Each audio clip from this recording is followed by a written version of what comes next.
इसको चूंकि हम माहेश्वरी समाज से बिलोंग करते हैं, लेट अस से दैट कि अपने को कुछ हटके सोचना है, आउट ऑफ बॉक्स सोचना है। अब आउट ऑफ बॉक्स कैसे सोचे? अपन सब बनिया आदमी हैं, बहुत ऊंची सोच रखते हैं, भगवान महेश की संतान है, ये अपने ब्लड में ही है। हमको कुछ हटके कुछ करना होगा, तभी इन ग्लोबल क्राइसिस में हम ऊपर ऊपर ऊपर उठ के आएंगे। आपको मैं एक छोटा सा एग्जांपल दूं कि एक शेर और गधे में, एक बार शेर ने सोचा कि एक शर्त लगाई कि शेर ने कहा एक दिन के लिए मैं जंगल का राजा नहीं, गधे को बोला आज एक दिन के लिए आप राजा, अगर हम दोनों की कुश्ती में आप जीत जाओ, और हाथी को इसका निर्णायक बनाया गया। जब गधे को ऐसा मालूम पड़ा तो उसने सोचा कि नहीं, मेरे को तो अब आउट ऑफ बॉक्स सोचना है, अब कैसे सोचूं? तो उसने उसके शरीर पे पूरा तेल लगा दिया। शेर जब जब भी पंजा मारे वो खिसक जावे, उसके ऊपर कोई असर ही नहीं होवे। जब गधे की बारी आई तो उससे बड़े अगेन आउट ऑफ बॉक्स सोचा, मिट्टी में लिपटा, एक दो गुलांटी खाई और तालाब में नाके आ गया, और फिर शेर को लाते मारने लगा। शेर वैसे भी थका हुआ था, शेर वही धुत हो गया, और इस तरह से गधे की जीत हुई। तो आउट ऑफ बॉक्स थिंकिंग हमेशा बहुत जरूरी है। इसी तरह से एक आर्मी के बहुत बड़े अफसर आर्मी अस्पताल में मरीजों को देखने आए। पता चला कि लगभग सारे मरीज या तो टांगों से, पैर से या हाथ से, उससे ही लड़ाई के मैदान में जो घायल हुए थे वो एडमिट है। और सबने कहा साहब बहुत अच्छा चल रहा है। उन्होंने कहा ऐसा कैसे हो सकता है कि ये बहुत अच्छा चल रहा है? ये तो चूंकि हम आर्मी में हैं, हमने कभी ये सोचा कि गोली चेस्ट पे भी लग सकती है, और जो चेस्ट पे गोली लगेगी वो जवान हॉस्पिटल में नहीं आएगा, वो सेहत पे ही मर जाएगा। उन्होंने जब से आउट ऑफ बॉक्स सोचना चालू किया, अस्पताल को ही सेहत पे ले गए। जो घायल हुए जिनके चेस्ट पे गोली लगती है, उनको इमीडिएट उपचार के लिए वहाँ अस्पताल बनाया गया। तो दोस्तों, इस तरह से आउट ऑफ बॉक्स थिंकिंग आपके और हमारे लिए इस ग्लोबल क्राइसिस में बहुत जरूरी रहेगी। जैसा कि आपको मालूम है, 2020 जिस किसी को नाम लेवे अपन 2020, वो कहता है तो लॉस्ट ईयर है, क्वारंटाइन हो जाओ, पैनिक है, लॉस हो रहा है, धंधे में लॉस है, ट्रेवल नहीं कर पा रहे, और तो और भगवान के मंदिर भी बंद है। मतलब 2020 की शुरुआत ही न मालूम किस मुहूर्त से हुई है, और एंड कैसा होगा, आइए इसको देखते हैं। पॉजिटिव कुछ आशा रखते हैं।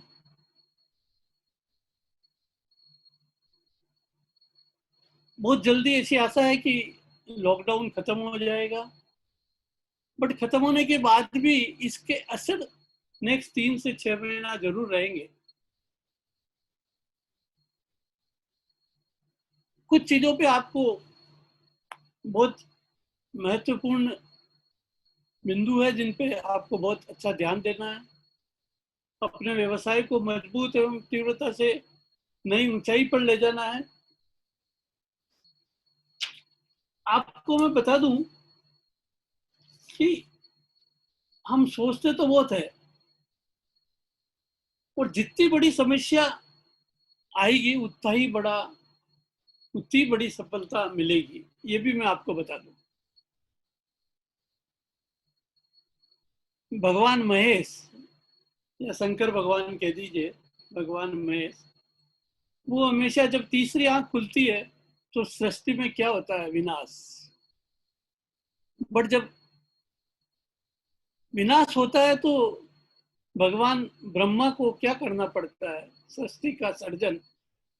तो आप मान के चलिए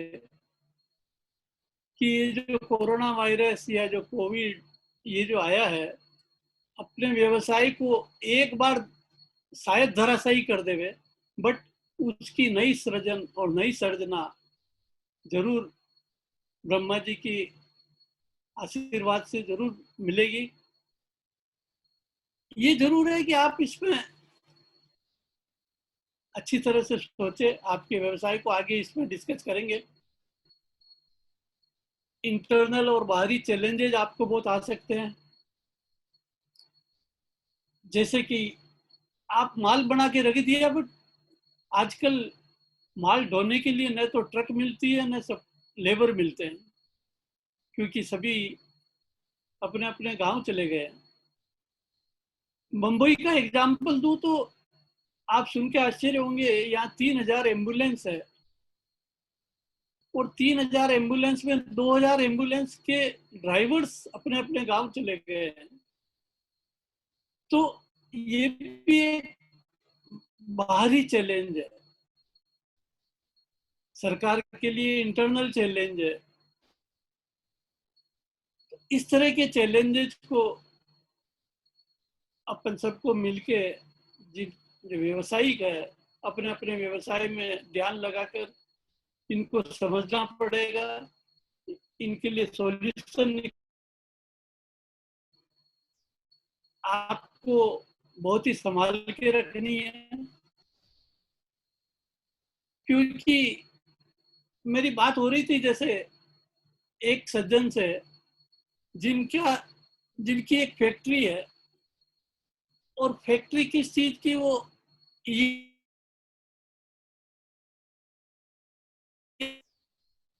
करीब 5-6 करोड़ का टर्नओवर करते हैं, बैंक से लोन ले रखा है, बट अनफॉर्चुनेटली 3 महीने की उधारी के पैसे अभी तक आए नहीं, 2 साल के इनकम टैक्स की रिफंड आए नहीं, और कुछ उन्होंने एडवांस में सॉफ्टवेयर बना लिए। इस तरह करके 2 करोड़ रुपया करीब अटक गया। 5 करोड़ के टर्नओवर में जिनका 2 करोड़ अटक जावे, और अब लोगों को सैलरी देने को भी नहीं मिले, तो अल्टीमेटली उनको बिजनेस बंद करने के अलावा और कोई चारा सूझा नहीं। बट उसका भी हमने रास्ता निकाला, क्योंकि केस फ्लो, और ये जैसे कहावत है, केस ही किंग है, केस है तो सब कुछ है। इसलिए इसको और आगे डिस्कस करेंगे कि जैसे कि आपको अपना स्वास्थ्य तो रखना ही है, सबसे पहले स्वास्थ्य का ध्यान रखना है, फिर केस। इसी क्रम में अगर आप चलेंगे तो जरूर सफलता पाएंगे। आपके स्टाफ, कर्मचारी, ग्राहकों और उत्पाद की पॉलिसी को भी आपको अच्छी तरह से देखना है। आपको सभी कर्मचारियों और स्टाफ को कॉन्फिडेंस में लेना है। जहाँ पॉसिबल होवे उनकी सैलरी में म्यूचुअली कटौती कर सके तो करिए।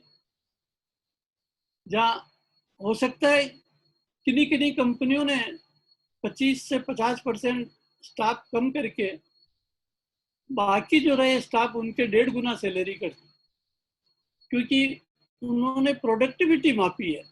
जो 50 से या 60 वर्ष से ऊपर के जो एम्प्लॉइज है, उनको उन्होंने पार्ट टाइम जॉब कर दिया या एडवाइजरी जॉब कर दिया, वनस्पति की फुल प्लेट जॉब के, और अपनी एज ग्रुप पूरी संस्था की 30 से 35 के बीच में कर दी। तो उससे प्रोडक्टिविटी उनकी काफी बढ़ गई। इसी तरह से आपको, आप जो भी जिस चीज का प्रोडक्शन कर रहे हैं, उस प्रोडक्शन को अभी शायद चलेगा नहीं चलेगा, आपको जरूर उस पर सोचना चाहिए, या उस पर कोई आपको चेंज करना है तो उसकी पॉलिसी बनाना चाहिए।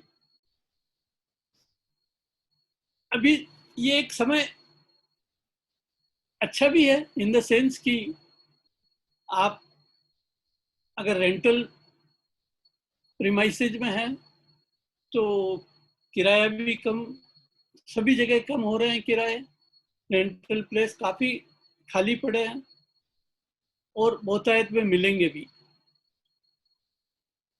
भारत सरकार ने अभी आत्मनिर्भर भारत के तहत काफ़ी सारे बिजनेस और काफ़ी सारे सहायता दी है, स्टिमुलेटेड पैकेज दिए हैं करीब 20 लाख करोड़ के। हम थोड़ा आगे जाके उसमें से देखेंगे किस तरह के पैकेजेस पर्टिकुलरली एमएसएमई जो लघु उद्योग है उनके लिए मिले हैं। क्योंकि आप ये मान के चलिए कि जितने इनकम टैक्स एसएससी है और जो व्यवसाय वाले मैं कह रहा हूँ 95 से 98% व्यवसायी 100 करोड़ से कम के टर्नओवर के हैं और माहेश्वरी समाज भी लगभग इसी में आता है। टॉप 100 या 200 व्यवसायी जो जिनके हजारों करोड़ों में टर्नओवर है उनको छोड़ दीजिए। तो ये जो पैकेजेज आए हैं आत्मनिर्भर भारत के तहत जो लघु उद्योगों के लिए, ये भी एक बहुत बड़ा इंपॉर्टेंट सब्जेक्ट है, इसको समझना बहुत जरूरी है।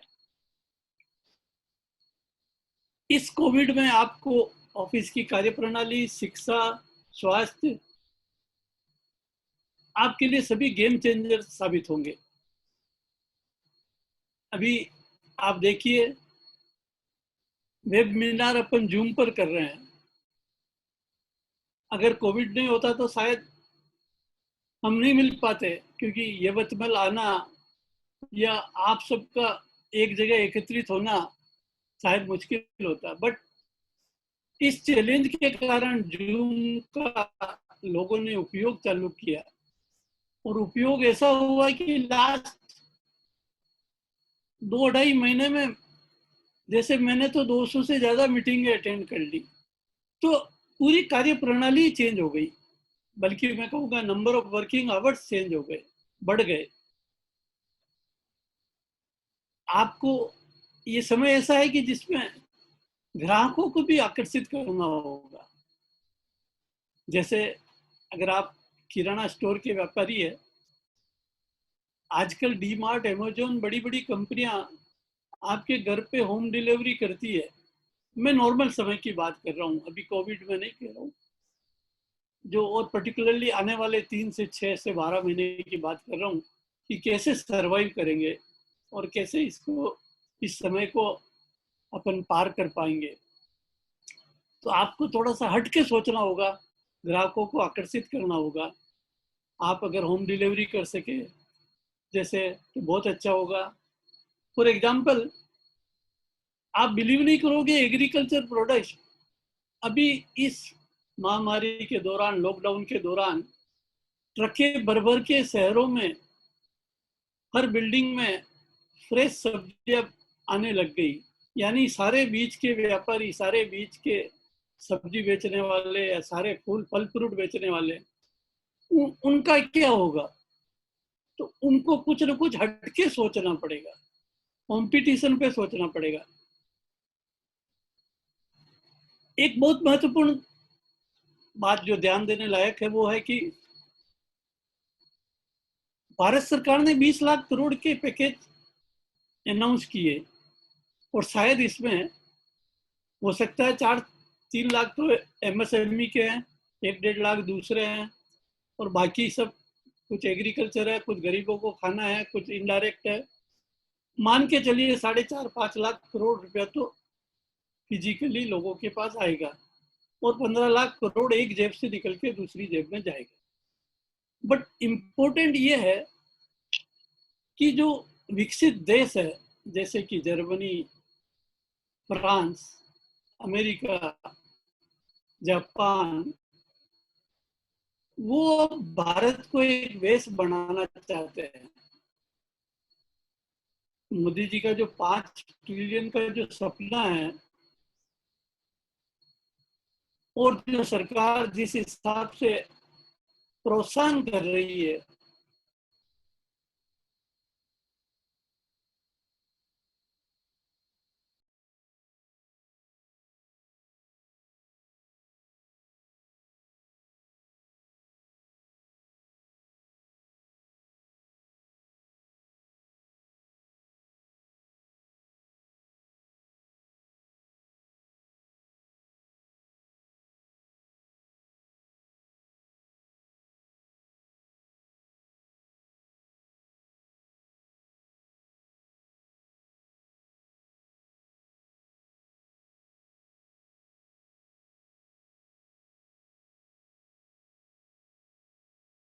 भाई साहब,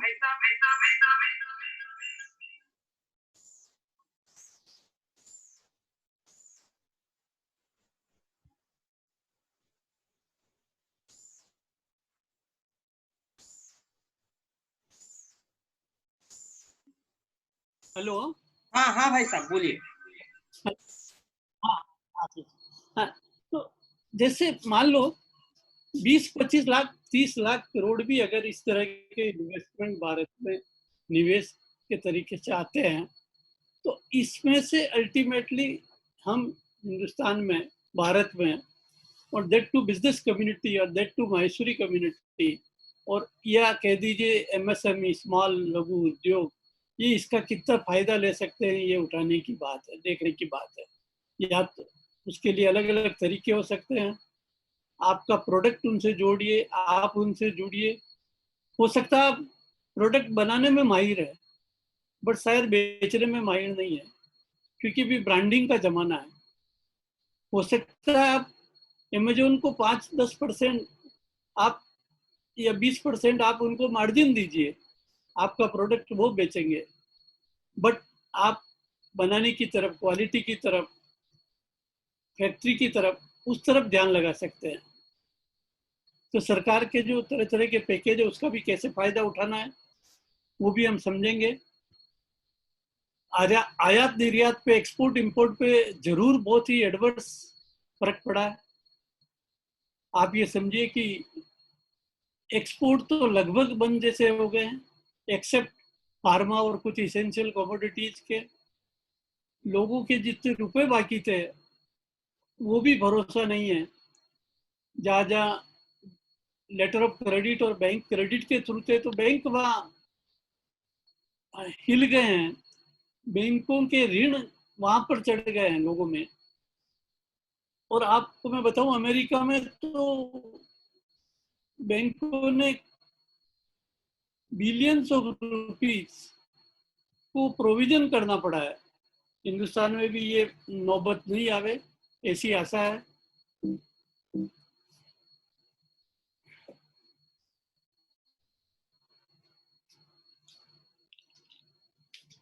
नेक्स्ट।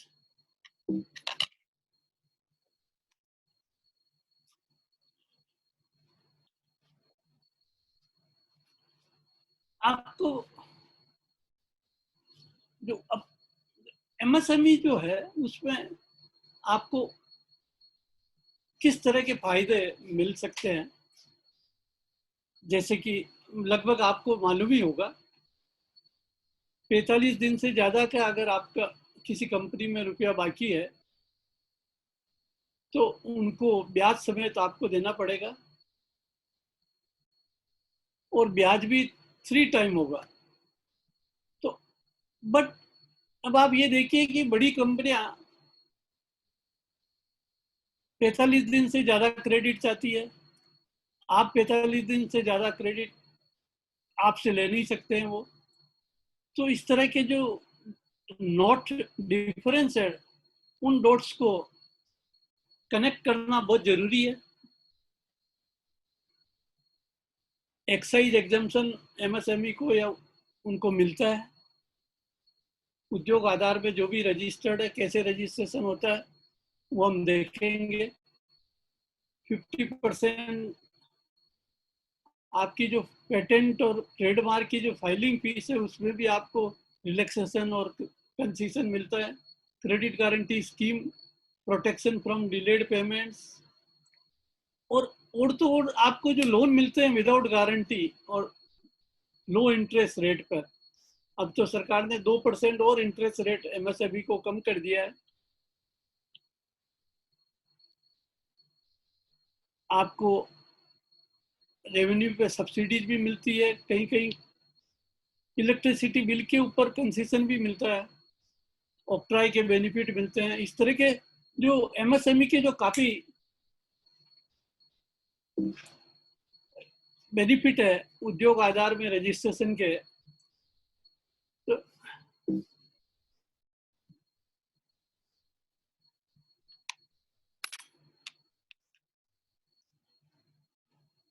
रजिस्ट्रेशन प्रोसेस बड़ा सीमलेस है, सिंपल है और आप देखेंगे कि इसकी कोई फीस भी नहीं है। आप ऑनलाइन फॉर्म भरते जाइए, सारी करते जाइए और आपको अंत में रजिस्ट्रेशन का एक सर्टिफिकेट मिल जाएगा। और इसके डॉक्यूमेंट भी ज्यादा नहीं है।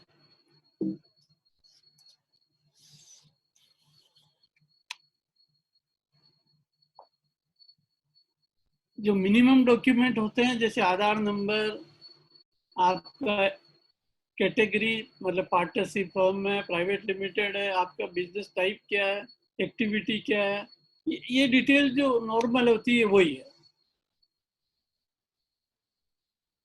अभी जो स्टिमुलस पैकेज आए हैं सरकार के,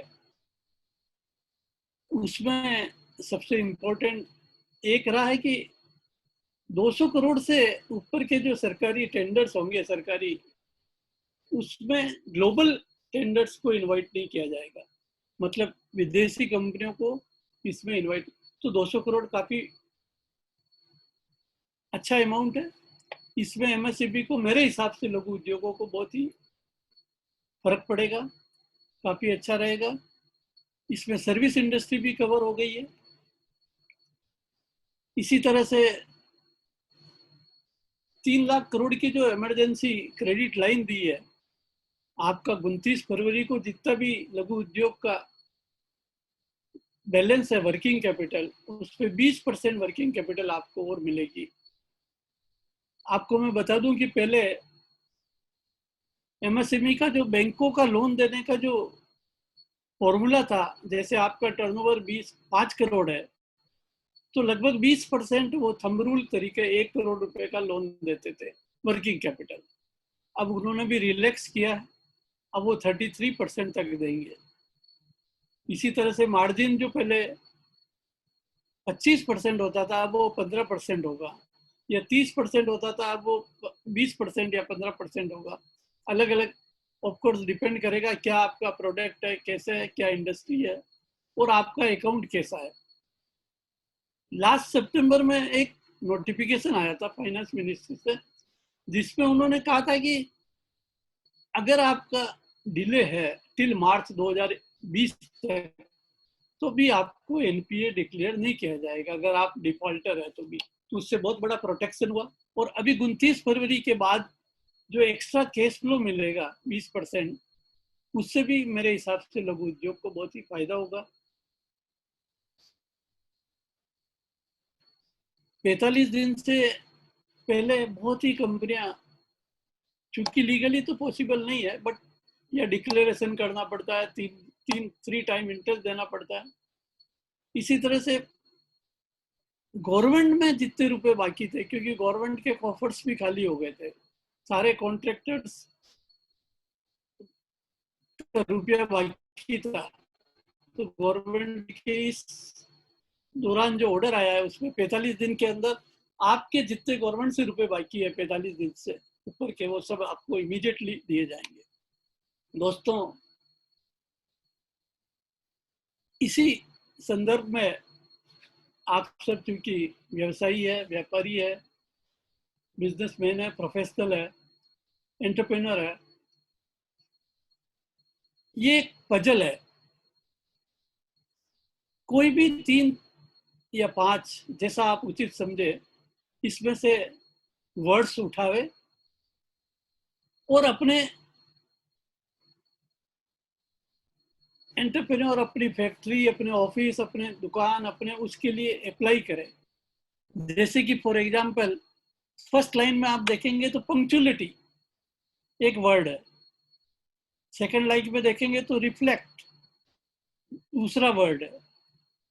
आप चाहे हॉरिजॉन्टल ले लीजिए, आड़ा ले लीजिए, टेढ़ा ले लीजिए, खड़ा ले लीजिए, कहीं न कहीं आपको इस तरह के वर्ड मिल जाएंगे।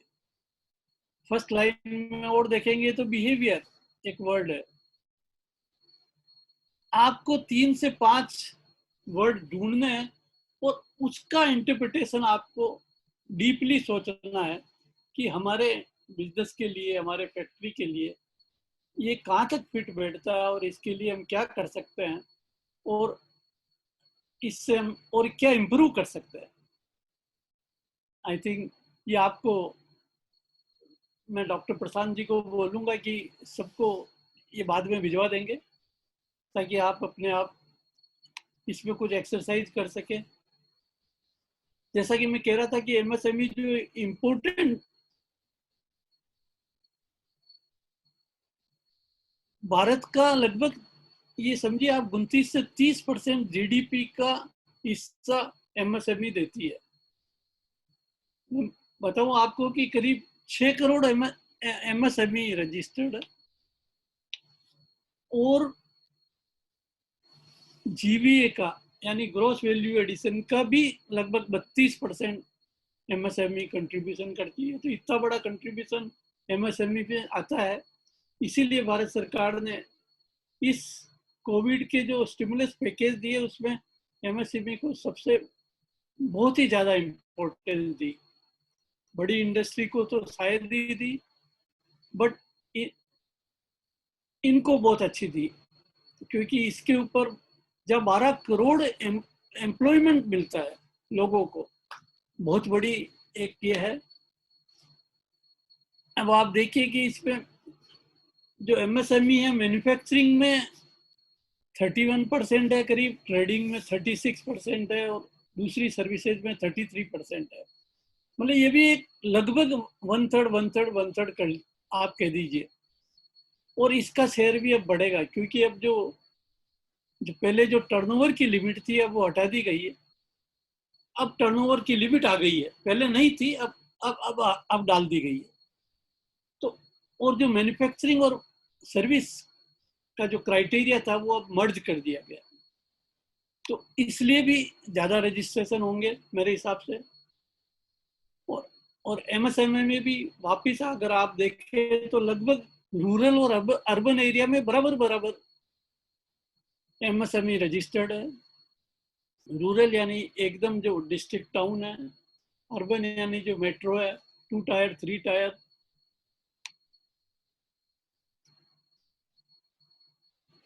जैसा कि मैं कह रहा था, लगभग 11 करोड़ 12 करोड़, ये लगभग ये पुराने फिगर है, लगभग 12 करोड़ एम्प्लॉयमेंट देती है एमएसएमई। अब आप देखिए कि महाराष्ट्र, आपका विदर्भ और टोटल मिला दे हुए तो 48 लैक्स एमएसएमई रजिस्टर्ड है यहाँ पर। तो मेरे हिसाब से इसके आधे भी गिने तो 25 लाख एमएसएमई विदर्भ और आपके जो इलाका है यवतमल वगैरह उसमें रजिस्टर्ड है। तो जहाँ 25 लाख में से जरूर माहेश्वरी परिवारों के पास भी लघु उद्योग होंगे। तो ये एक इम्पोर्टेंट सब्जेक्ट हो जाता है कि इसके लिए अपने को क्या मिला और कैसे इस कोविड की तकलीफ से उद्योग में निपटे। जैसा कि मैं कह रहा था कि जो डेफिनेशन में फर्क पड़ा है, मैन्युफैक्चरिंग और सर्विस को कंबाइन कर दी, इन्वेस्टमेंट लिमिट बढ़ा दी, पहले 25 लाख माइक्रो यानी एकदम छोटी इंडस्ट्री को, अब वो 1 करोड़ कर दी, टर्नओवर 5 करोड़ कर दिया। ये सब फिगर आपको मिल जाएंगे जहां पर भी आप देखेंगे, या अपने कद पूछेंगे तो भी मिल जाएंगे। 2020 में सरकार ने एमएसएमई को काफी किफायतें दी है। आपका 2 करोड़ तक का टैक्स ऑडिट की जरूरत नहीं है। आपका कारपोरेट टैक्स भी अगर आप नई यूनिट लगाते हैं तो सस्ते वाले टैक्स 15% वाले में जा सकते हैं, नहीं तो आप 25% वाले में जा सकते हैं। आपका डिविडेंड डिस्ट्रीब्यूशन टैक्स भी नहीं है, वो पहले कंपनी को और शेयर होल्डर को था। इसी तरह से आपके रिसीवेबल डिस्काउंट हो सकते हैं, वर्किंग कैपिटल क्रेडिट बहुत ही आसानी से मिलती है। आपका ई लॉजिस्टिक मार्केट सरकार डेवलप कर रही है, ई मार्केट प्लेस सरकार डेवलप कर रही है, आईपीआर को सुरक्षित कर रही है। और जो इंडस्ट्री जो यहाँ के प्रोडक्ट को प्रोत्साहन करने के लिए जहाँ जहाँ से इंपोर्ट बैन हो सकते हैं उनको इंपोर्ट बैन कर रही है कि वो इंडस्ट्री इंपोर्ट नहीं ले सकती। बट ऐसा भी नहीं है कि एमएसएमई को कोई तकलीफें नहीं है, एमएसएमई को ही सबसे ज्यादा तकलीफें हैं, क्योंकि छोटी यूनिट्स है, अपने पास इकोसिस्टम नहीं है। मेरी अभी एक बात हो रही थी हमारे किसी मित्र से जिनका बहुत बड़ा फार्मा का धंधा है, बिजनेस है, करीब 10-20 हज़ार करोड़ का टर्नओवर है। उनकी बद्दी में फैक्ट्री है, उनका इसेंशियल कमोडिटी में आता था। वो बोले कि काबरा जी, हमने जैसे ही कोविड का ये समय आया, लॉकडाउन का समय आया, हमारे पास काफी सारे ऑर्डर आने लगे और चूंकि हम इसेंशियल कमोडिटी में थे, हमने कलेक्टर और वहाँ के जो लोकल प्रशासन से परमिशन ली, तरह तरह के जो उनके अनुशासित जो कायदे कानून थे उनकी पूर्ति की। कुछ उसमें हमारे को एक्स्ट्रा खर्चा भी करना पड़ा कुछ फैसिलिटी लगाने के लिए, और आज हमारे पास 100 से ज़्यादा परसेंट प्रोडक्शन कैपेसिटी के ऑर्डर है और हमारी फैक्ट्री 1.5 गुना और बल्कि 150% पे चल रही है।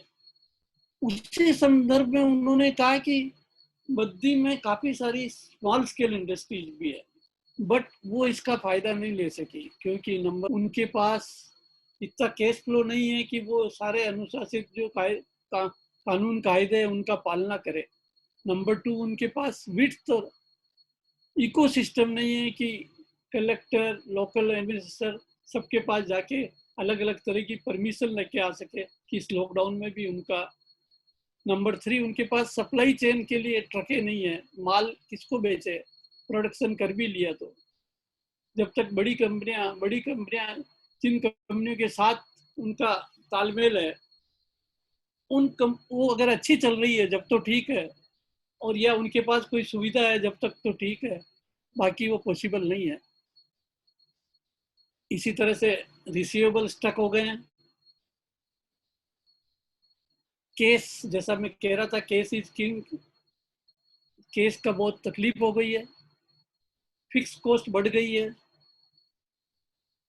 और अब बैंकों के जो लोन थे वो भी एनपीए या डिफॉल्ट होने लग गए और जो मॉरिटोरियम पीरियड था वो भी खत्म होने लग गया। तो इस तरह के कोविड के जो सिचुएशन जो आई उसमें एमएसएमई को भी काफ़ी तकलीफें होने लगी, बट शायद इस जो गवर्नमेंट के जो पैकेज आए हैं उससे उन तकलीफों से थोड़ी सहूलियत मिलेगी, थोड़ा आराम मिलेगा। इस जो आत्मनिर्भर भारत अभियान में काफ़ी अच्छी अच्छी चीज़ें भी मिली है। जैसे एमएसएमई को तो पहले से ही था 59 मिनट्स में लोन पोर्टल, मतलब आपको 1 घंटे में आप ऑनलाइन एप्लीकेशन भरिए, 5 करोड़ रुपए तक का लोन आपको 8 दिन के अंदर आपके खाते में जमा हो जाएगा और जो भी 2% ब्याज कम लगेगा, प्रोवाइडेड आपका सारे डॉक्यूमेंट बराबर है, एमएसएमई रजिस्टर्ड है और जो आप प्रोडक्ट बनाते हैं उसकी डिमांड है। आप ये भी मान के चलिए कि आपका केस फ्लो रिकमेंड करने के लिए बहुत, कल ऐसा नहीं हो कि आपने लोन लिया, आप कहते हो मेरे पास तो 20 करोड़ की फिक्स एसेट है, मकान है, बंगलो है, और उसके ऊपर आप 2 करोड़ का लोन लेना चाहते हो बिजनेस के लिए, बट उस 2 करोड़ को रिपेमेंट के लिए कैश फ्लो शायद जस्टिफाई नहीं होवे, तो शायद आपको बैंक लोन नहीं देवे। तो वो भी आपको देखना बहुत जरूरी है। ये तो ऐसा हुआ कि ताजमहल में आप कोई सैलून या कोई इस तरह का बिजनेस करो, जो ताजमहल की कॉस्ट है शायद सैलून की कैश फ्लो कॉस्ट से, और बैंक लोन ले लो ऊपर से सैलून के लिए भी, तो शायद वो नहीं चले। इस अभियान में आपको और भी सुविधाएं मिली है। लगभग 20 हब्स और 100 स्पॉक्स, जैसे मोमन शॉप दुकानें होती थी, इस तरह के स्मॉल स्केल के लिए काफ़ी सारे इजी एसेस टेक्नोलॉजी के लिए अब खोले जाएंगे। Zero defect zero effect certification आप ले सकते हैं। पहले भी आईएसओ सर्टिफिकेशन के लिए सब्सिडी मिलती थी सारे लघु उद्योगों को, अभी वो इस तरह के जीरो डिफेक्ट्स जीरो इफेक्ट के लिए भी मिलेगी। पहले आपका छोटा मोटा कुछ भी वायलेशन हो जाता था तो सीधा प्रोसिक्यूशन या कड़ी सजा थी, हर कंपनीज एक्ट कह दो, सभी जगह। अब उन सजाओं को थोड़ा थोड़ा कम किया है। अभी तक बजट तक तो 18 प्रोविजंस को उन्होंने रिलैक्स किया था। अब इस कोविड के समय उन्होंने 58 लगभग, ये समझिए आप, काफी चीजों को उन्होंने बहुत ही हल्का कर दिया है। आपका कोई वायलेशन होगा तो बार बार आपको एनसीएलटी हाई कोर्ट पे जाने की जरूरत नहीं है। तो दोस्तों,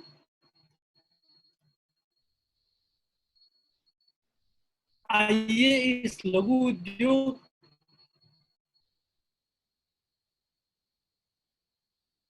उनको ग्रेब करें, गो गेट देम। और आप कितना आपके लिए ले सकते हैं, कितने आपके व्यवसाय के लिए और आपकी फैक्ट्री के लिए, आपके ऑफिस के लिए, चाहे वो आईटी सर्विस हो, चाहे चार्टर्ड अकाउंटेंट सर्विस हो, चाहे कोई भी सर्विस इंडस्ट्री हो, आप जरूर उसके लिए ट्राई कर सकते हैं। बाहरी दुनिया अब आपको कैसे देख रही है? प्राइवेट इक्विटी वाले बोलते हैं कि आपके पास 100 रुपए का असेट है तो अब हम आपके पास 39 या 40 रुपीज तक आपके पास कैपिटल लगा सकते हैं। प्राइवेट क्रेडिट वाले बोलते हैं 30 रुपए तक, हेज फंड वाले बोलते हैं 12 रुपए तक, रियल एस्टेट वाले बोलते हैं 19 रुपए तक। मतलब सबका अलग अलग मापदंड है। तो ये भी एक कम होता आया समय समय पे, और पर्टिकुलरली ये जो समय है इसमें तो बहुत ही काफी कम हुआ है।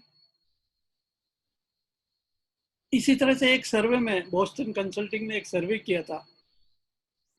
उन्होंने कहा था कि भाई ये जो महामारी आई है, लॉकडाउन हुआ है, उससे इन्वेस्टमेंट एक्टिविटी और प्लान में आगे साल भर के लिए क्या क्या फर्क पड़ेगा। तो आप आश्चर्य करेंगे कि 44% लोगों ने बोला है कि 3 से 6 महीना बिल्कुल खराब जाएंगे या बहुत ही इसका एडवर्स इफेक्ट पड़ेगा। जबकि 10% लोगों ने बोला है कि साल भर से बियॉन्ड भी जा सकता है। 16% ने 3 महीना करीब बोला है। 22% ने 6 से 9 महीना बोलता है। बट मैं ये मानता हूँ, मेरा पर्सनल ओपिनियन है कि मार्च 21 तक तो आपको सर्वाइव होना है, सर्वाइव रहना है। अगर आप नो प्रॉफिट नो लॉस पे भी सर्वाइव रहते हैं और आपके सो फैक्ट्री या लघु उद्योग या ऑफिस जो भी कह दीजिए आप चला पाते हैं और खर्चा निकाल पाते हैं, तो ये बहुत बड़ी जीत होगी आपकी।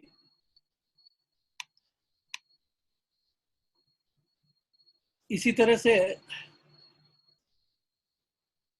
किसी को पूछा गया सर्वे में कि आप स्पेसिफिक इन्वेस्टमेंट या लॉन्ग टर्म इन्वेस्टमेंट पे क्या इम्पैक्ट पड़ेगा। स्पेसिफिक यानी जैसे आपके provident fund, insurance, particular long term impact यानी जैसे बैंकों से लोन मिलना, बड़ी इंडस्ट्रीज का लगना, नए उद्योग का लगना। तो 33% लोगों ने बोला भाई स्पेसिफिक पे फर्क पड़ेगा, 25% ने बोला, बट 42% ने बोला दोनों पे पड़ेगा। और मैं भी इसी से सहमत हूँ कि शायद इस कोविड का इफेक्ट दोनों के ऊपर पड़े। वेंचर कैपिटल भी जो पहले जिस हिसाब से उद्योग के लिए जिस आंख से, जिस नजर से देखते थे, वो लगभग 42% थी, अब वो 25% ही आ गई है। मतलब लगभग ये समझिए आप आधी से आधा ही आधी आ गई है। मतलब अब ये समझिए कि कैपिटल के लिए तो हर जगह से नकारात्मक जवाब आते हैं। अगर आप किसी वेंचर कैपिटल, प्राइवेट इक्विटी या उनके पास, जब तक कि आपका प्रोडक्ट बहुत ही इसेंशियल कमोडिटी का, बहुत ही हाई वॉल्यूम टर्नओवर का नहीं हो गए, या आपकी, क्योंकि अब तो इंडस्ट्री ऐसी चलेगी कि असेट लाइट, यानी अब असेट की जरूरत नहीं है, आपका दिमाग की जरूरत है। आपको हर तरह की जैसे कि जो स्टार्टअप्स है, कुछ स्टार्टअप जैसे अब ट्रेवल टूरिज्म, हॉस्पिटल्स, हॉस्पिटलिटी, ये बिल्कुल नहीं चलेंगे। एटलीस्ट नेक्स्ट आप मार्च 21 तक तो शायद ही चल पावे। इसी तरह से जिम, स्पोर्ट्स, ज्वेलरी तो एक्स्ट्रा ऑर्डिनरी लग्जरी आइटम हो गया चलने का। मेरे को लगता नहीं कोई खरीदेगा, सबसे पहले अपना कैश फ्लो देखेगा। बट जो हाई डिमांड में आएंगे, आपको इन लाइनों को ढूंढना है, जिसमें एग्रीटेक हो सकता है, एडटेक हो सकता है, डीप टेक हो सकता है, आर्टिफिशियल इंटेलिजेंस हो सकती है, एंटरटेनमेंट हो सकते हैं, वेलनेस हो सकते हैं, डिजिटल के सारे प्लेटफॉर्म हो सकते हैं, सब्सक्रिप्शन हो सकते हैं, होम इकोनॉमी हो सकते हैं, video games, virtual reality, virtual, आप देखिए सारे काम वर्चुअल हो रहे हैं। और तो और गिर फॉरेस्ट के शेर देखने की, जाने की जरूरत नहीं है। आप वर्चुअली घर बैठे टिकट आप ऑनलाइन खरीदिए, और ऑनलाइन ही आप वर्चुअली गिर फॉरेस्ट का राउंड कर दीजिए। आजकल हर काम वर्चुअल, शौक सवाई भी वर्चुअल।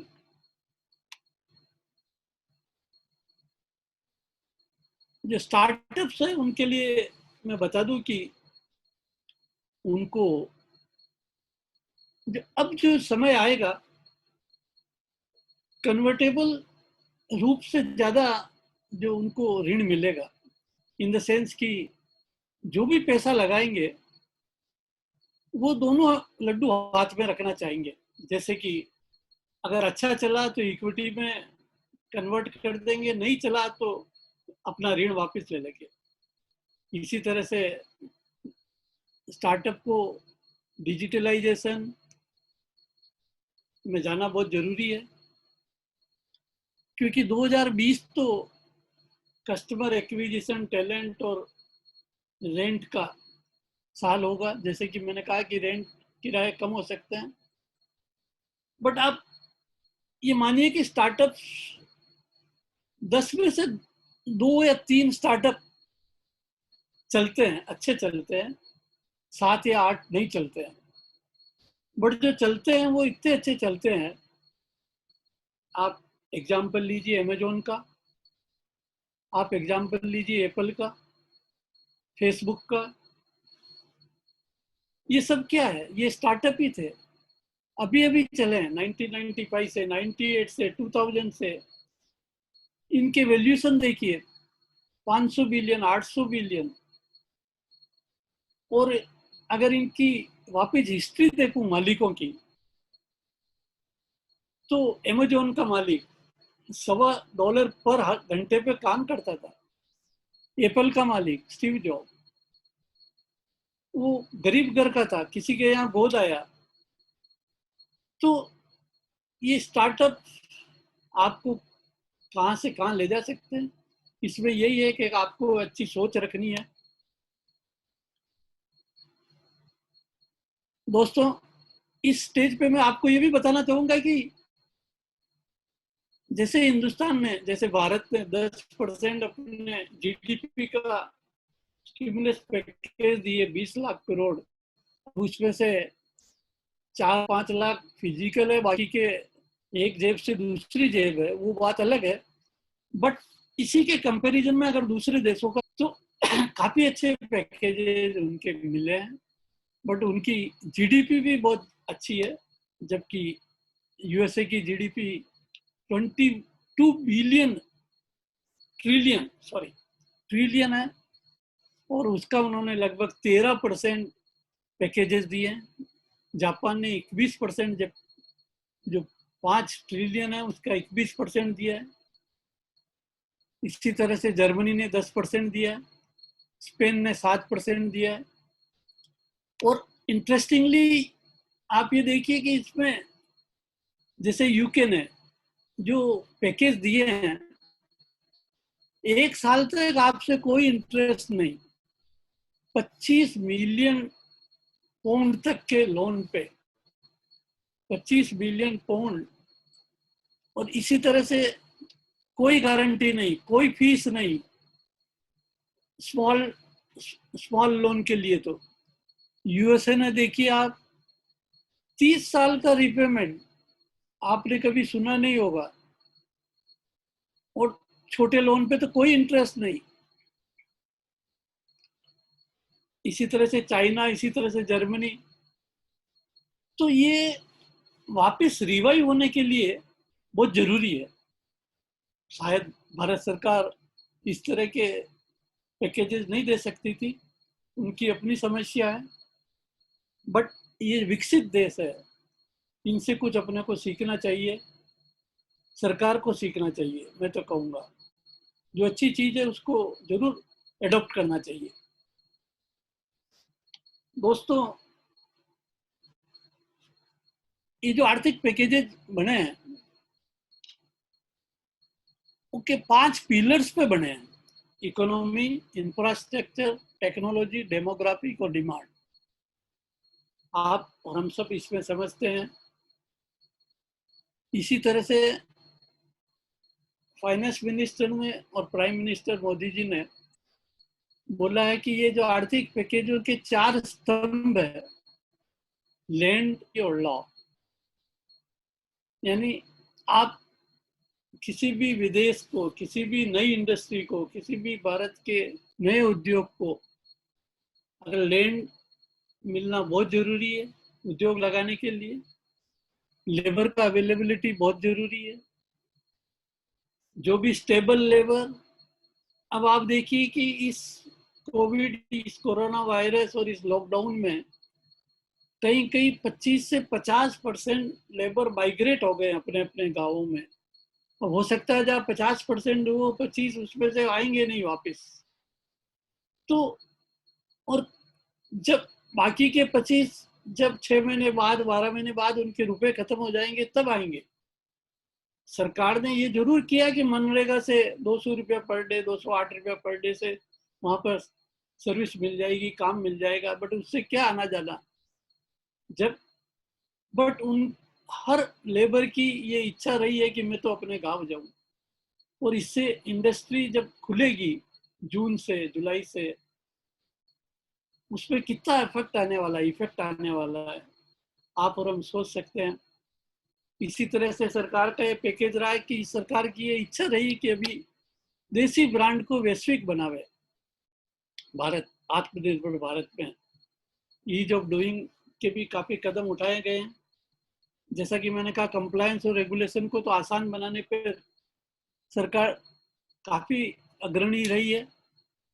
छोटे उद्योगी की परिभाषा में भी बदलाव लाए हैं।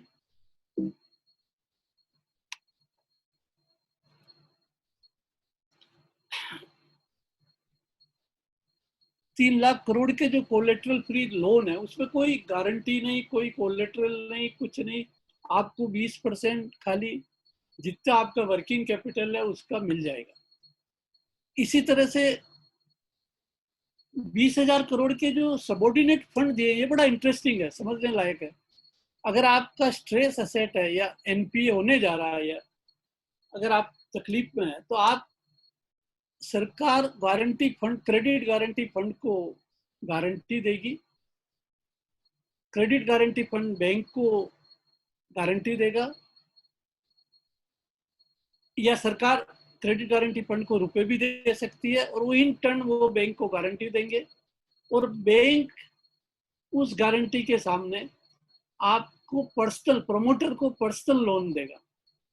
और वो पर्सनल लोन आप बिजनेस में लगाइए और उसके सामने 1 रुपए के सामने 3 रुपया का बिजनेस बोरोइंग करिए, तो आप 4 गुना बिजनेस कर सकेंगे। मतलब आपको 1 रुपया सबॉर्डिनेटेड फंड में मिलेगा, तो 3 रुपया बैंक से टर्म लोन या वर्किंग कैपिटल लोन मिल सकता है और आप 4 गुना बिजनेस कर सकते हैं। बहुत ही इंटरेस्टिंग है, समझने लायक है ये। इसी तरह से अगर आपको व्यापार को बहुत अच्छा चल रहा है और भी आप ऊपर उठना चाहते हैं, तो फंड ऑफ फंड आप कंपनी को लिस्ट करना चाहते हैं, तो उसके लिए 50,000 करोड़ का पैकेज सरकार ने दिया है। आपका मार्च और अगस्त 6 महीने का जो ब्याज है, अब 1 सितंबर से मार्च तक की किस्तों में अदायगी में होगा। पहले लमसम था, उसमें भी किफायत की है उन्होंने। इसी तरह जो टर्म लोन की जो इंस्टॉलमेंट ड्यू हो रही थी, या जहां जहां लोन की इंस्टॉलमेंट ड्यू थी, वो भी आगे बढ़ाई है। एक बहुत इंटरेस्टिंग और चीज है कि 15,000 तक की पगार अगर आपकी फैक्ट्री में वर्कर्स को मिलती है, तो उनके provident fund contribution, including company का प्रोविडेंट फंड कंट्रीब्यूशन 12 और 12 24%, वो 6 महीने के लिए, मार्च से अगस्त के लिए सरकार देगी। आप उनसे एप्लीकेशन देके क्लेम कर सकते हैं। और इसमें भी 2% की रेट की कम कर दी है। इसी तरह से ई कॉमर्स और फिन टेक्नोलॉजी के लिए काफी प्रोत्साहित कदम उठाए हैं। इस कोविड पीरियड को रेरा में, जैसे रियल एस्टेट में काफी स्ट्रिक्ट रूल्स है, उसमें फोर्स मेजर मान के, क्योंकि अगर बिल्डर ने बोल दिया मैं 2 साल में कंप्लीट करूंगा बिल्डिंग, और चूंकि कोविड के कारण, कोरोना वायरस के कारण, लॉकडाउन के कारण वो नहीं कर सका, तो उन्हें मौका मिलना चाहिए। तो 6 महीने का या जितना लॉकडाउन का पीरियड है, उतना उसको फोर्स मेजर मान के माफ किया जाएगा। इसी तरह से छोटे उद्योगों को दिवालियापन कानून में भी रिलीफ मिली है। वैसे ये कहूँ तो मैं थोड़ी सी एडवर्स है, बट एडवर्स सही है। In the sense arm trusting बहुत हो रही थी। अगर आपका 1 लाख रुपए से ज्यादा बाकी है किसी कंपनी में, तो आप केस कर सकते थे, चाहे कंपनी कितनी बड़ी हो। अब 1 करोड़ से ज्यादा बाकी होगा तो ही आप केस कर सकेंगे। इसी तरह से आपके ऊपर भी कोई आदमी केस जब भी कर सकेगा जब 1 करोड़ से बाकी ज्यादा हो एनसीएलटी में, क्योंकि एनसीएलटी तो इन छोटे छोटे केसों से परेशान हो गई थी। तो अब ये आपके नीचे के लेवल पे, इस पे एक तो लिमिट बढ़ा दी है, दूसरा नीचे के लेवल पे ही जो सारे कंप्लायंसेज रेगुलेशन, जो पहले हर चीज हर एनसीएलटी में जाता था, हाई कोर्ट में जाता था, वो अब नीचे के लेवल पे ही होने लग जाएंगे। एनबीएफसी कंपनियों को भी काफी 30,000 करोड़ की लिक्विडिटी स्कीम दी है। ये हर हर स्कीम में काफी डिटेलिंग आप देख सकते हैं। सरकारी कॉन्ट्रैक्टर्स को 6 महीने का और टाइम दिया है। ये जो सारे पैकेजेज है, स्टिमुलस पैकेजेज, जो एमएसएमई को, चाहे इकोनॉमी के लिए कह दीजिए, टैक्स के कह दीजिए, वर्कफोर्स के कह दीजिए, बहुत ही इंपॉर्टेंट है। थोड़ा सा टैक्स की तरफ देख ले तो टीडीएस की जो दर है वो 10% होती थी, वो 7.5% कर दी है। बट इसमें कैच ये है कि आपको एडवांस टैक्स तो टाइमली भरना ही है।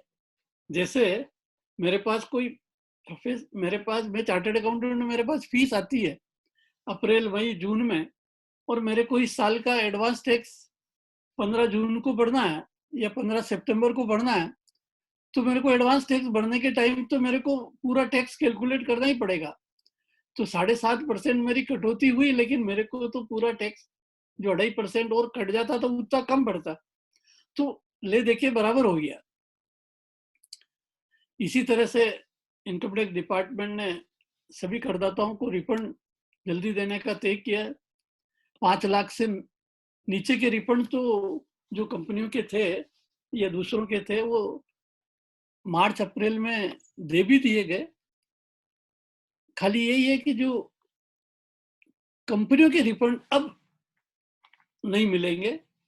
अब सरकार ने दूसरे जो पार्टनरशिप फर्म, एलएलपी, आपकी जो भी प्रोपराइटरी रिसिप्ट फॉर्म है, जो भी है, उन सब के रिफंड आपको आप फॉलो अप कर सकते हैं, लिख सकते हैं, अगर आपका रिफंड नहीं आया हो तो। रिटर्न फाइल की तारीख भी अब बढ़ गई है, 30 नवंबर हो गई है। टैक्स ऑडिट की 31 अक्टूबर हो गई है। असेसमेंट की सीमा भी बढ़ गई है। विवाद से विश्वास स्कीम, अगर आपका कहीं उलझे हुए हैं किसी अपील में किधर, तो आप लिटिगेशन से बच के इस स्कीम में जा सकते हैं। उसकी सीमा भी बढ़ा के 31 दिसंबर कर दी है। कोविड के दौरान जो व्यापारियों को जीएसटी इनपुट, पहले समवेयर अक्टूबर में ये नोटिफिकेशन आया था कि आपको जहां सामने वाले ने इनपुट का, क्रेडिट का या रिटर्न नहीं भरा है, तो आपको उसका 20% ही मिलेगा, चाहे आपने पे भी कर दिया हो। फिर वापस नोटिफिकेशन आया 1 जनवरी से आपको 10% ही मिलेगा। फिर 1 मार्च से आया कि नहीं, आपको पूरा मिलेगा, क्योंकि लॉकडाउन का पीरियड चालू हो गया था और इसलिए तो अगस्त तक, अभी ये तय रहा कि 31 अगस्त तक आपको पूरा क्रेडिट मिलेगा। और 1 सितंबर से उस सबको जितना आपको क्रेडिट मिला है और एक्स्ट्रा क्रेडिट मिला है, जो कि आपके रिटर्न नहीं भरे, फॉर एग्जाम्पल आप लघु उद्योग है, आपको क्वार्टरली रिटर्न भरना है जीएसटी का, और आप जिसको सप्लाई कर रहे हैं उनको मंथली रिटर्न भरना है, तो उनको क्रेडिट नहीं मिलेगी जब तक आप रिटर्न नहीं भरोगे। आप इनपुट क्रेडिट उनको नहीं मिलेगी। तो ये एक एनोमली थी, जो और ज्यादा बढ़ जाएगी मेरे हिसाब से 1 सितंबर से, तो क्योंकि 20% और 10% अगर खाली क्रेडिट मिलती है, इनपुट क्रेडिट, तो मेरा तो कैश फ्लो टूटता है। तो उस हिसाब से ये उचित नहीं है। बट देखिए 31 अगस्त के बाद ये प्रोविजन अगेन बढ़ता है, आगे नहीं बढ़ता है। इसी तरह से जीएसटी के रिटर्न भरने की तारीख भी आगे बढ़ गई है।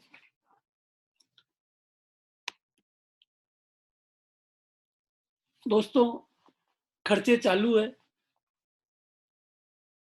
कैश फ्लो नहीं है। अब तो खुद के ही प्रयास करने पड़ेंगे। अपना हाथ जगन्नाथ कहावत है। आप 2020-21 में सरवाइव कर जाओ, जैसा कि मैंने शुरू में कहा था, उसी में आपकी जीत है, क्योंकि भविष्य तो बहुत है। आप सबसे पहले तो आपकी फैक्ट्री में, आपके उद्योग में, व्यवसाय में जितनी अनवांटेड चीजें हुए, उन सबको बेच के कैश में, लिक्विडिटी में कन्वर्ट कर दीजिए। चाहे वो इन्वेंट्री होवे, एसेट होवे, जमीन होवे, जो भी। और सेकंड, ये जो सारे पैकेजेज है, ये लोन के, चाहे 20%, चाहे 50%, चाहे एक्स्ट्रा टर्म लोन, चाहे आप इनके प्रलोभन में आके लोन लेके ट्रेप नहीं होवे। लोन लेके लोन को सही उपयोग, आपको रियल जरूरत है, नहीं जरूरत है तो भी आप थोड़ा बहुत ले सकते हैं, लेकिन इसके ट्रैप में नहीं आ गए। एक बार आप ट्रैप में आ गए तो आपकी क्रेडिट हिस्ट्री खराब होने के बाद फिर आपको कोई बैंक लोन नहीं देगा, ये भी आप मान के चलिए। सरकार के जो प्रयास है उसका तो लाभ उठाना ही है। और जैसा कि मैंने कहा कि असेट बेस लोन बैंक देती नहीं है, यूजुअली कैश फ्लो अर्निंग ही देखती है। और जमाना भी यही है कि असेट बेस इंडस्ट्रीज अब बहुत कम रह गई है। अब आप देखिए रिलायंस का एग्जांपल, जियो। अब जियो के पास क्या एसेट है? केबलिंग। बट उनका अगर पेट्रो देखिए तो एसेट ही एसेट है।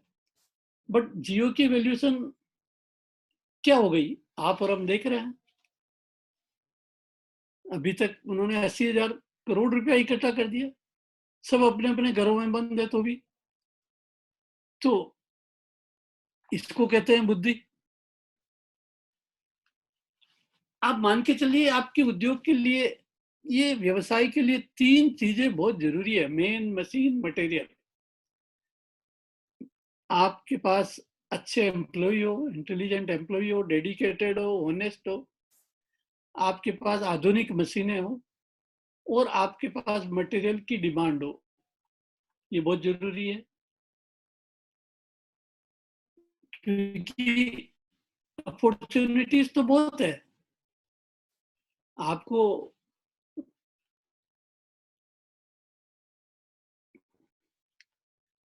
बट आप अगर आप धंधा कर रहे हैं तो मेरा ये मानना है कि आपका उद्देश्य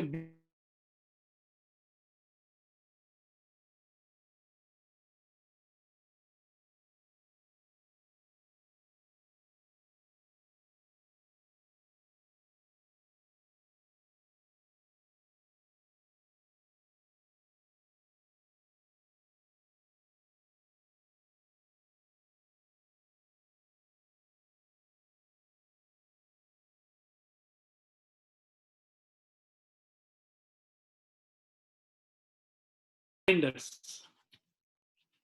तो फाइंडर्स यानी जो आपको काम लाके, या जैसे कह दीजिए कैश फ्लो या धंधा लाने वाले। माइंडर्स यानी जो एग्जीक्यूट करते हैं। और तीसरे होते हैं जो दोनों के बीच में तालमेल रख के उसको सही दिशा में चल रहा है कि नहीं चल रहा है, एग्जीक्यूट हो रहा है कि नहीं हो रहा है, जो सेठ ने बोला है वो काम हो रहा है कि नहीं हो रहा है, वो देखते रहते हैं। बट इस व्यवसाय रूपी गाड़ी में ये तीनों का ही होना बहुत जरूरी है। अगर तीनों में से एक भी नहीं होगा तो पॉसिबल नहीं होगा।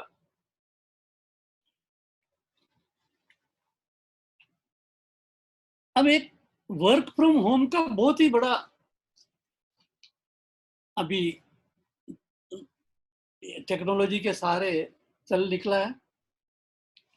तो आपको मैं बता दूं कि इसके कारण प्रोडक्टिविटी भी बढ़ी है और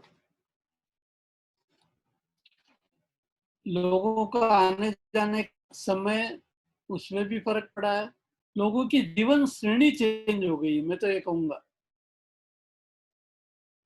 दोस्तों, आप ये मान के चलिए कि अगर मरेंगे तो ही मोक्ष मिलेगा, मोक्ष के लिए मरना जरूरी है। आपको हर टेस्ट अभी अपनाना है, हर हर हर चीज से मेहनत करनी है, हर सोच से, हर तरह तरह की सोच बनानी है। और अगर आपका बिजनेस नहीं चलता है और लेटेस्ट से आपका इस कोविड के दौरान या लॉकडाउन के बाद में या पहले भी नहीं चल रहा था या बॉर्डर लाइन पे था या बाद में, अब तो बिल्कुल या आप आउटडेटेड हो गए हैं बिजनेस से, या आपका बिजनेस आउटडेटेड हो गया है, तो आप उसको पकड़ के मत बैठिए, उसको त्याग कर दीजिए, कोई नई सोच बनाइए, नया सोच करिए, लेकिन आपका जरूर अच्छा होगा। मैं तो कहता हूँ, जैसे कि मैंने शुरू शुरू में एग्जाम्पल दिया था, भगवान शंकर, महेश भगवान, वो उनकी तीसरा नेत्र खुल जाए तो क्या होता है, सृष्टि का पूरा विनाश होता है। बट ब्रह्मा जी वापिस सर्जन करते हैं। तो इसी तरह से अगर आप बिजनेस का जो घाटा है उसको अगर आप मोह त्याग दे और बिजनेस को ही त्याग दे, तो इससे बेटर आपका कुछ नहीं होगा। क्योंकि और एक जो लास्ट में है, आपके आने वाले व्यवसायिक समय में आपके घर में महेश्वरी, पर्टिकुलरली महेश्वरी परिवारों में जो अपने बहू बेटियां है, उनको आप उचित काम पर धंधे में देवे, धंधा उनकी रुचि के अनुसार देवे भले। क्या उससे क्या होगा कि मैं तो कहता हूँ आपकी प्रोडक्टिविटी भी बढ़ेगी काम में, क्योंकि एक तो डेडिकेशन विदाउट कहे हुए आएगा। ये जमाना है अभी कि हर तरह के सोच वाले आदमी होने चाहिए। कहीं कहीं तो लेडीज ने बड़ा अच्छा काम, बड़े चमत्कार किए, मैं तो कहता हूँ। जैसे फॉर एग्जांपल हमारे क्लाइंट है सीएट के हर्ष गोयनका जी की जो वाइफ है, उन्होंने एक नया व्यवसाय छोटा सा संभाला, उनकी रुचि के हिसाब से। इस तरह के कई एग्जाम्पल है, तो काफी अच्छा सक्सेस गए। दोस्तों, सफर बहुत लंबा है, राह भी कठिन है, लेकिन भविष्य उज्जवल है। पुरुषार्थ करते रहिए, सफलता आपके कदम को छुएगी। मैं तो कहता हूं कि सफलता की 7 कुंजियां आपके अपने घर में ही है। आप अपने घर में छत को देखिए। छत आपको कहती है कि एम हाई, ऊंचे उद्देश्य रखिए। पंखा पंखा आपको कहता है कि बी कूल, शांत रहिए। घड़ी घड़ी आपको कहती है कि every minute is important, precious, समय की कीमत करिए। दर्पण, मिरर, वो आपको कहता है कि रिफ्लेक्ट बिफोर यू एक्ट, यानी करने के पहले 100 बार सोचिए। खिड़की खिड़की कहती है, अरे झांक के तो देख बाहर संसार को, यानी बाहरी संसार को आप देखिए। कैलेंडर, जिसपे हम हमेशा तारीख और समय और तिथि देखते हैं, वो संकेत करता है कि अपडेट रहो। और जो दरवाजा है, वो जो इतना मजबूत है, वो कहता है कि मेरे को जब तक push hard to achieve your goals, यानी आपको थोड़ा सा धक्का लगाना पड़ेगा तो ही आपको सफलता मिलेगी दरवाजा खोलने की। इसी तरह से भाइयों, जब तक आप जैसे दरवाजे पे धक्का लगाया और दरवाजा खुला, उसी तरह से इन सब चीजों को सफलता जब भी मिलेगी जब आप थोड़ा सा अपने आप पे धक्का लगाएंगे, अपने आप पे नई सोच बनाएंगे। दोस्तों, आपको तो सांचा बदलना है, सांचे में डलना नहीं है। जिंदगी फिर से इस तरह दोबारा खिल,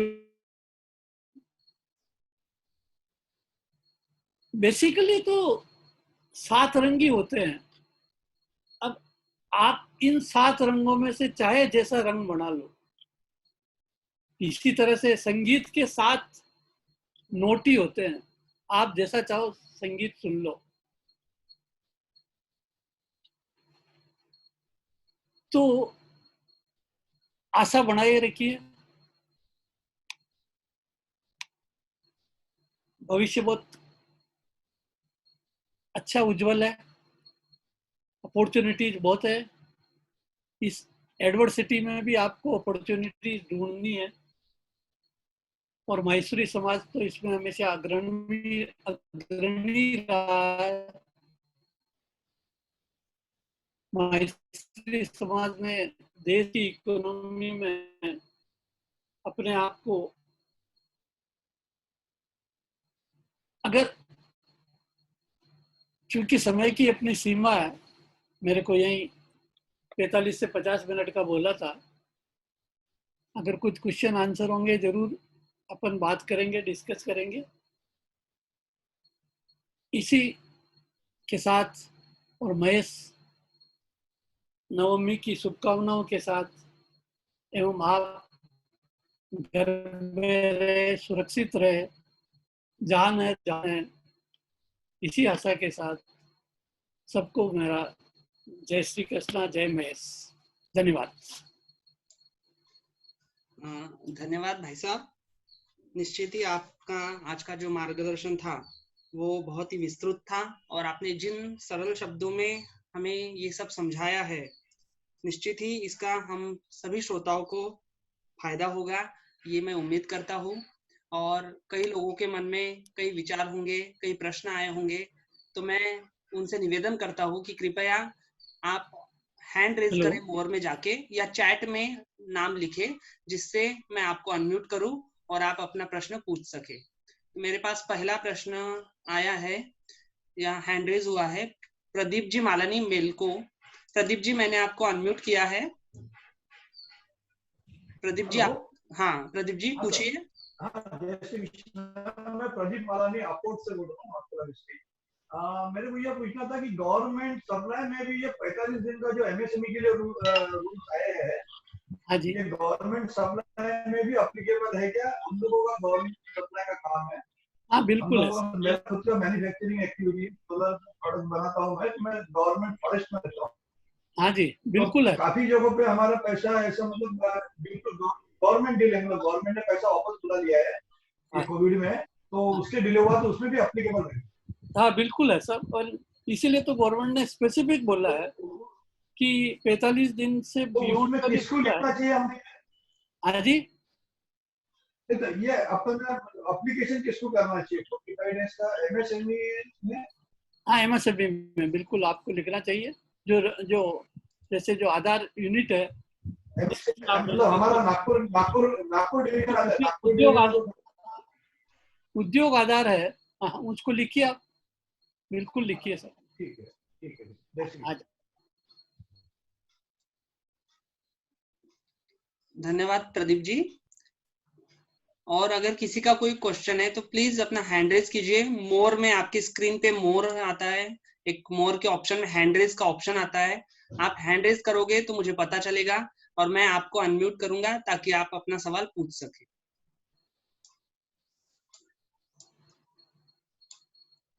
आदरणीय भाई साहब, एक बात मैं आपको कहना चाहूंगा। हाँ जी। मैंने हाँ कई वेबिनार देखे पर आपने जो हिंदी में स्लाइड्स बनाई ये हाँ बहुत ही जी। सुंदर थी और समझने के लिए आसान भी थी। एक बहुत एक बहुत प्रश्न धन्यवाद। आया है हमारे विदर्भ प्रादेशिक के सह सचिव रमन जी हेड़ा, मैं उन्हें अनम्यूट करता हूँ। हाँ जी। रमन जी, हाँ जी। हाँ पूछिए।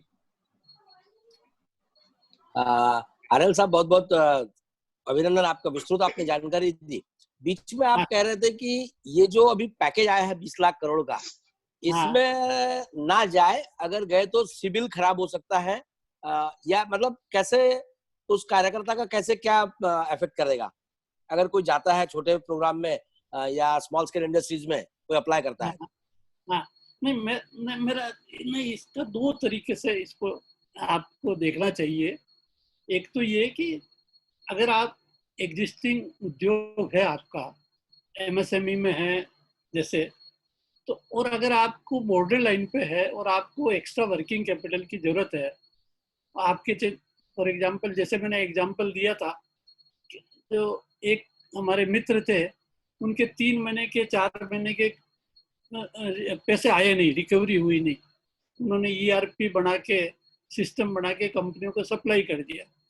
उनके करीब 5 करोड़ का टर्नओवर था, 70 लाख रुपए आए नहीं, 70 लाख रुपए उनके इनकम टैक्स के रिफंड अटक गए और 50 लाख की हाँ। उन्होंने और माल खरीद लिया, तो 2 करोड़ रुपए अटक गया। अच्छा। और लिमिट उनकी ओके। कुली 70 लाख थी या 75 लाख थी, तो अब तो वो तो एक्स्ट्रा आउट ऑफ पॉकेट हो गए। तो बट उनको भविष्य उज्जवल है, उनको मालूम है बराबर। कि ईआरपी के कॉन्ट्रैक्ट है उनका, और ये सब टेम्पररी प्रॉब्लम है। तो वैसे आदमियों को तो जरूर लोन लेना चाहिए, 20% वर्किंग कैपिटल का भी लेना चाहिए, एक्स्ट्रा टर्म लोन के एलिजिबिलिटी हो वो भी लेना चाहिए। बट मेरा जो कहने का ये था, सेकंड रूप जो था कि हाँ लोन लेके ट्रेप नहीं हो गए।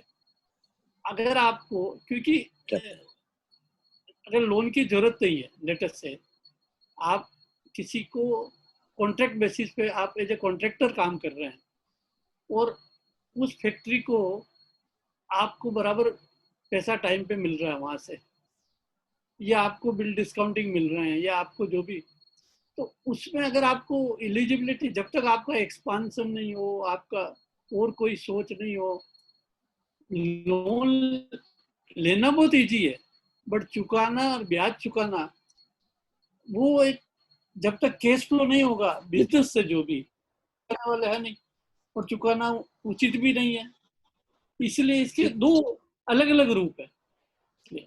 बट लघु उद्योग को मेरे हिसाब से आज का समय देखते हुए 20% वर्किंग कैपिटल वाला तो लोन ले ही लेना चाहिए, ताकि थोड़ा आप कंफर्ट रहेंगे। अगर आपके पास केस रहेगा तो आप कंफर्ट रहेंगे।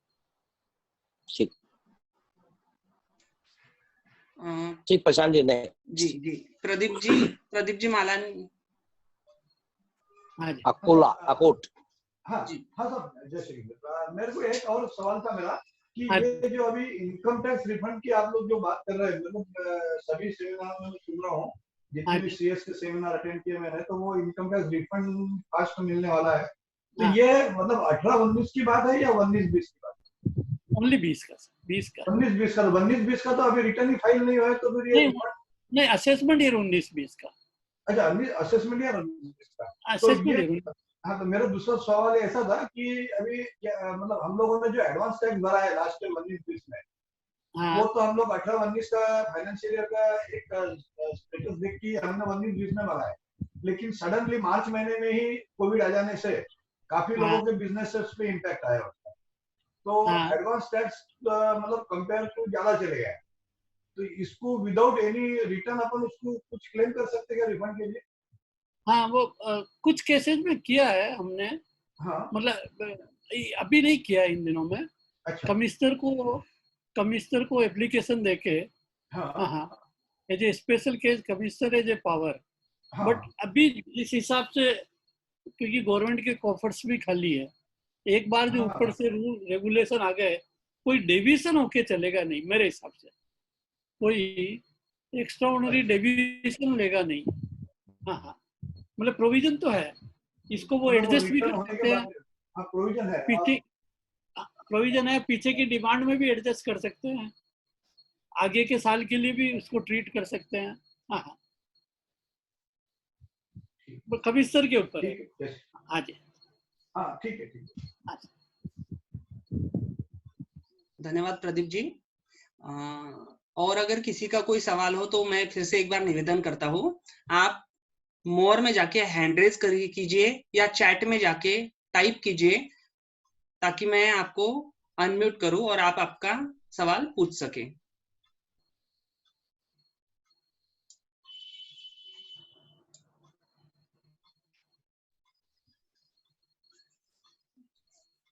हेलो, हाँ, हेलो, हाँ जी। मेरे हिसाब से किसी का अभी कोई सवाल नहीं है। आपने इतने अच्छे से समझाया कि सभी लोगों को आपके स्लाइड्स देखकर और आपके संभाषण से सारे डाउट्स क्लियर हो गए, ये मैं मानता हूँ। और आपका एक लास्ट फॉर्मेलिटी जो है इस कार्यक्रम की, आपने हमारा इनविटेशन एक्सेप्ट किया, आप हमें उपलब्ध हुए, मैं इसके लिए आपका बहुत बहुत धन्यवाद देता हूँ। आपके लिए 4 लाइनें समर्पित करता हूँ और इसी के साथ ये प्रोग्राम यहीं पे खत्म होता है, ये डिक्लेयर करूंगा। इसके पहले मैं सभी श्रोताओं को बता दूं कि हमारा YDMS यवतमाल डिस्ट्रिक्ट माहेश्वरी संगठन का YouTube चैनल है, जिसपे ये पूरा आज का जो सेशन है ये अवेलेबल रहेगा। कई लोग आज हमसे कनेक्ट नहीं हो पाए, कुछ तकनीकी समस्याएं थी जिस वजह से वो कनेक्ट नहीं हो पाए, तो वे इसका लाभ ले सकते हैं। उसकी लिंक मैं आप सभी को भेज दूंगा। और आखिर में आदरणीय काबरा जी, आपके लिए समर्पित ये 4 लाइनें। देख के आपकी रौनक को सूरज भी शर्माया है, आपके सानिध्य की सुवर्ण संधि ने हम सभी को हर्षाया है, एक एक शब्द आपका हमारे मन को भाया है, स्वीकारे अभिवादन हमारा, इसमें हमारा प्यार समाया है, इसमें हमारा प्यार समाया है। धन्यवाद जी, भविष्य धन्यवाद। में भी धन्यवाद, आपका बहुत बहुत धन्यवाद। सभी श्रोताओं का बहुत बहुत धन्यवाद कि वो हमसे आज जुड़े। और मैं आपसे एक अपेक्षा रखूंगा कि आप भविष्य में भी जब भी हमें जरूरत होगी, आप हमें उपलब्ध रहेंगे। हाँ सर, जरूर सर। जी, इसी आशा के साथ आज की ये मीटिंग यहीं पे समाप्त होती है, ये सेशन यहीं पे समाप्त होता है। ऐसा मैं सभी सम्माननीय जो आज हमारे अतिथि थे उनकी आज्ञा से इस मीटिंग को यहीं पे समाप्त करता हूँ। जय महेश, आप सभी को महेश नवमी की अग्रिम बधाइयाँ। हाँ, जय माता।